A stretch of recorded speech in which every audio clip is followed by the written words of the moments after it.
మాఫీ ఎవరికైంది? రుణమాఫీ పూర్తయిందన్న ప్రభుత్వ ప్రకటనపై రైతులు ఆక్రోశమే కాదు, ఇయాల రేపట్ల కనుక రైతు రుణమాఫీ పైన ఒక క్లారిటీకి వచ్చి ఇంకా కుటుంబ సర్వే నెంబర్ తప్పున్నోళ్ళకి కానీ 2 లక్షల లోపు ఉన్న వారికి ఇంకా చాలా మందికి పెండింగ్లో ఉన్నాయి.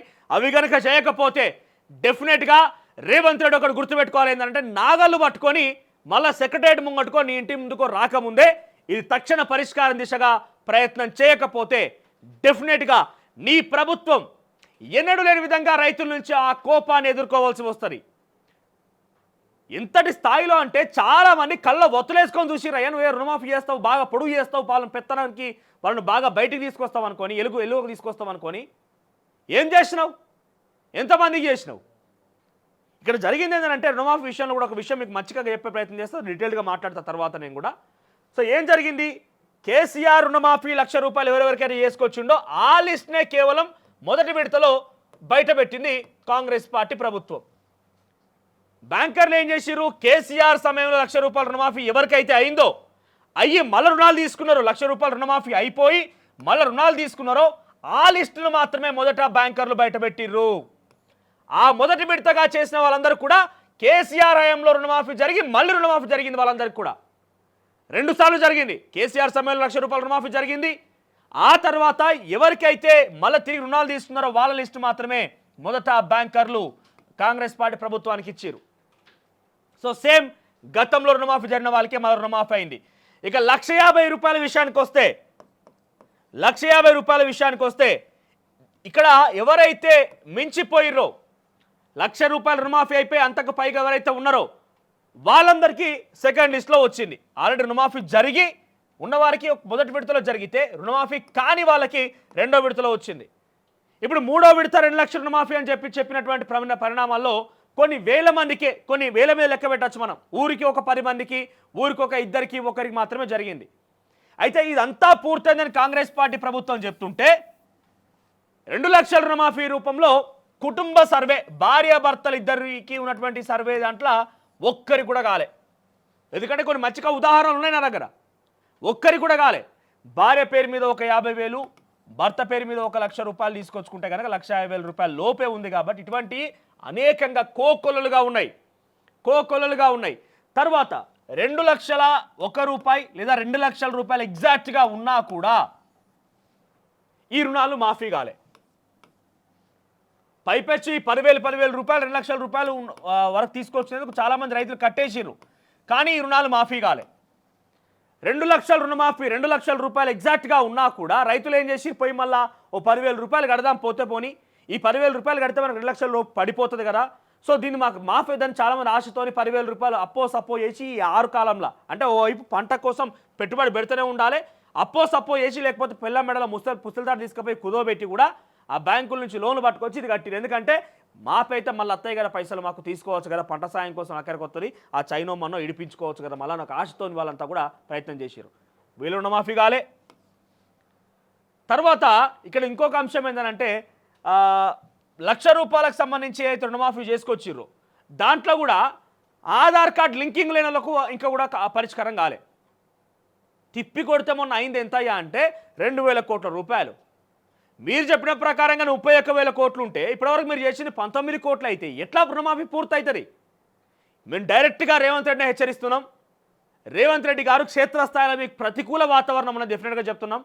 ఒకప్పుడు ఏ బీఆర్ఎస్ పార్టీ ప్రభుత్వాన్ని ప్రజలు వద్దనుకొని చీదరించుకొని పక్కన పెట్టిర్రో ఇప్పుడు మళ్ళీ బీఆర్ఎస్ పార్టీ పాలన బాగుందని ఆలోచనలు వస్తున్నారు. ఎందుకంటే మీరు చేసే పరిణామాలే. మీరు పూటకో మాట, నాలుకకి నరం లేని నాలుక అన్నట్టుగా ఇష్టం వచ్చినట్టుగా మాట్లాడితే కుదరదు.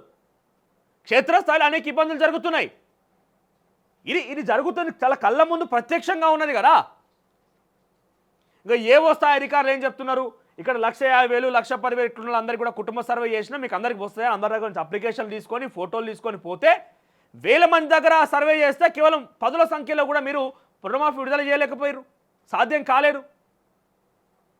ఇంకొక అంశం, మొదట ఒకవేళ కనుక ఆ కుటుంబంలో భార్యాభర్తలు కనుక 50 లక్షలు 50,000 కనుక తీసుకొని ఆ రుణం కనుక ₹1,00,000 అయ్యి ఉంటే అది ఆ రోజు నుంచి ఈ రోజు వరకు ఒక 1,30,000 1,50,000 వడ్డీతో సహా అయ్యి ఉంటే ఈ ప్రభుత్వం రుణమాఫీ చేసేంత వరకు అది 1,50,000 కాకుండా 1,90,000 2 లక్షల వరకు అయిందనుకోండి రుణమాఫీ చేసేంత వరకు.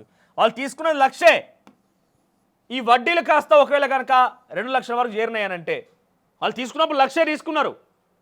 ఈ పార్టీ కాంగ్రెస్ పార్టీ అధికారంలోకి వచ్చేంత వరకు 1,50,000 ఉన్నది వాళ్ళకి వడ్డీ. ఈ సంవత్సరంలో కనుక ఈ వడ్డీ పెరుగుతూ పోయి చక్రవడ్డీ అని వడ్డీ మీద వడ్డీ వేసుకుంటూ పోయిన తర్వాత ఆ వడ్డీతో సహా కలిపి 2 లక్షలు దాటి ఉంటే కనుక ఇది కూడా మాఫీ కాలే. తప్పెవరు చేయడా? నువ్వు ప్రకటించినప్పుడు కనుక చేస్తుంటే 1,50,000 రూపాయలకి వాళ్ళకి మాఫీ అయ్యేది. నువ్వు ప్రకటించి ఇష్టమైన రోజులు నేను తాత్సారం చేసుకుంటూ పోతాను, ఇష్టం ఉన్నప్పుడు ఇస్తానంటే వాళ్ళు 2 లక్షలు దాటిపోయారు. మళ్ళీ వీళ్ళ పరిస్థితి ఏంటి? ఇట్లా ఒకటి కాదు అనేకంగా సమస్యలు ఉన్నాయి. మరోసారి హెచ్చరిస్తున్నాం, మంత్రివర్గాన్ని ఒక్కసారి క్షేత్రస్థాయికి పంపించి దమ్ముంటే ఏ జిల్లా మంత్రిని ఆ జిల్లాకు పంపించి ఒక్కసారి రైతు సమన్వయ వేదిక రైతు వేదికలు ఉన్నాయి కదా, ఒక్కసారి మీటింగ్ పెట్టమని చెప్పు, రైతుల ఆవేదన తెలుస్తుంది. ఒక్కసారి మీరు మొదటి రోజు మీటింగ్లు ఏర్పాటు చేసి ఏ జిల్లాల వారిగా ఆ జిల్లాల వారిగా కాన్ఫరెన్స్లు పెట్టి వీడియో కాన్ఫరెన్స్లో అమ్మా బాగున్నావా, ఎట్లున్నావు తల్లి, నీకు రుణమాఫీ అయిందా, చేస్తున్నామా అని మాట్లాడినావు కదా రేవంత్ రెడ్డి. ఇప్పుడు అట్లనే మీ మంత్రివర్గాన్ని మీ మంత్రులను ఒక్కసారి క్షేత్రస్థాయికి పంపించి అదే రైతు వేదికల దగ్గర అదే రైతు మీటింగులు ఏర్పాటు చేసి ఒక్కసారి వాళ్ళ మాట అభిప్రాయం తెలుసుకోమని చెప్పు. ఇంకా కొన్ని లక్షల మంది ఉన్నారు, ఇంకా కొన్ని లక్షల మంది. మీరు చెప్పిన ప్రకారంగా 31,000 కోట్లు. ఇప్పుడు రేవంత్ రెడ్డి ఏమంటున్నాడు, బ్యాంకర్లు ఏదో మాకు తప్పు లెక్కలు ఇచ్చిర్రు, మాకు ఇప్పుడు కరెక్ట్ లెక్క దొరికింది 19,000 కోట్లు అని చెప్తున్నావు కదా. ఈ తప్పు లెక్కలు ఇచ్చారంటే ఎవరు తప్పు చేశారు? మీ తప్పే కదా. మరి ఒక తప్పు చేసిన స్థానంలో ఉన్న నువ్వు ఆ బ్యాంకర్ల ఆ మాటలు విని ఈ రకంగా చెప్పిన మీరు తప్పును వహించి మీరేం చేస్తారో చేయండి, ఆ శిక్ష మీరే భరించండి. ఇప్పుడు నేను ఆ మాట అనలేను, బట్ డెఫినెట్గా ప్రజలు కోరుకుందని ఆ పీఠానికి పక్కకు జరగండి. మీకు అవసరం ఉంటే, మీకు ఆ తప్పు జరిగిందని మీరు ఒప్పుకుంటే ఆ కుర్చీ నుంచి వైదొలగండి. మేము అడిగేదేంటి, 31,000 కోట్లని మీరే చెప్పారు. ఇదేదో మీ మీద యాంటీగా మాట్లాడాలనో మీ మీద హెచ్చరించాలనో కాదు, ప్రజల ఆవేదనని మీకు డెఫినెట్గా తీసుకురావాలి కాబట్టి మా ప్రయత్నం ఇది. డైరెక్ట్గా స్ట్రైట్ ఫార్వర్డ్ చెప్తున్నాం, మీ మంత్రివర్గాన్ని ఏ జిల్లాల వారిగా లేకపోతే ఏ నియోజకవర్గాల వారైనా కనీసం ఎమ్మెల్యేలను మంత్రులను ఒక్కసారి ఒకరోజు ఇదే రైతు పండుగ అని చెప్పారు కదా, ఎక్కడ రైతు పండుగ అని చెప్పి మీరు అంతా కూడా అలాయి బలాయి చేసుకొని మీ మీద పెద్దగా ఉద్ధరించమని సంబరాలు చేసుకోకుండా ఒకసారి క్షేత్రస్థాయికి పంపించి మీ మంత్రులతోని మీ వ్యవస్థలతోని అక్కడ రైతులతో మాట్లాడించండి. వాళ్ళ బాధ తెలుస్తుంది, మీకు వాళ్ళ ఆవేదన తెలుస్తుంది, వాళ్ళ కోపం తెలుస్తుంది, వాళ్ళ ఆగ్రహం తెలుస్తుంది. డెఫినెట్గా ఇంకా రైతు రుణమాఫీ కాలేదు. పెద్ద ఎత్తున పోరాటాలకు రైతులందరూ కూడా సిద్ధమవుతున్నారు. మీరు కనుక వెంటనే ఈ విషయాన్ని ఒక చాలా సీరియస్ ఇష్యూగా తీసుకొని అందరికీ న్యాయం జరగకపోతే రేవంత్ రెడ్డి ప్రభుత్వం ఊహించని రీతిలో రైతు ఉద్యమం తెరల మీదకి రాబోతున్నది. రేవంత్ రెడ్డి ప్రభుత్వం ఊహించని రీతిలో రైతు ఆగ్రహం చవి చూడబోతున్నది. ఇది రాసి పెట్టుకోండి. అసలైన తొలి వెలుగు. ఫాలో వాట్సాప్ @తొలి వెలుగు official.